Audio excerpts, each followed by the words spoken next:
సత్యవతి తీవ్ర ఆందోళనలో పడింది. ఆమె భీష్ముని పిలిచి ఇలా చెప్పింది: నువ్వే వివాహం చేసుకుని రాజ్యానికి వారసుడిని ఇవ్వాలి.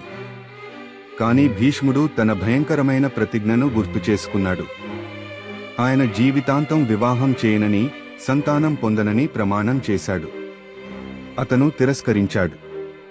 ఇప్పుడు కురువంశం అంతరించిపోతుందా? అప్పుడు సత్యవతికి ఒక విషయం గుర్తొచ్చింది. తన వివాహానికి ముందు పుట్టిన తన కుమారుడు మహర్షి వ్యాసుడు. సత్యవతి మనసులో పిలిచింది. వ్యాసుడు వెంటనే హస్తినాపురానికి వచ్చాడు. సత్యవతి ఒక పురాతన ఆచారం గురించి చెప్పింది. అది నియోగం. భర్త లేకపోతే వంశాన్ని కాపాడటానికి ఒక ఋషి ద్వారా సంతానం పొందడం అనే ఆచారం. వ్యాసుడు అంగీకరించాడు. మొదట అంబికను పంపించారు. వ్యాసుడు కఠిన తపస్వి. అతని రూపం భయంకరంగా, జటాజుటాలతో దీప్తిమంతంగా ఉంది. అంబిక అతన్ని చూసి భయంతో కళ్ళు మూసుకుంది.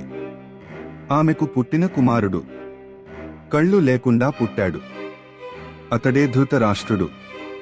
తర్వాత అంబాలికను పంపించారు. అంబాలిక వ్యాసుడిని చూసి భయంతో వణికిపోయింది.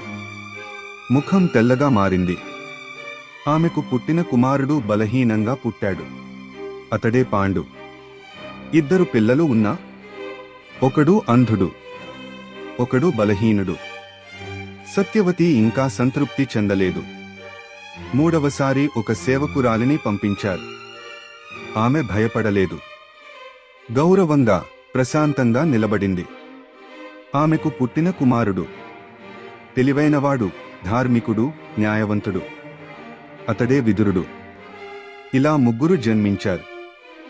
అంధుడైన ధృతరాష్ట్రుడు, బలహీనుడైన పాండు, జ్ఞానవంతుడైన విదురుడు. ఇవే భవిష్యత్తులో మహాభారతాన్ని తీర్చిదిద్దిన 3 శక్తులు. విధి తన ఆటను మొదలుపెట్టింది. ఇక ముందు ఏమవుతుంది?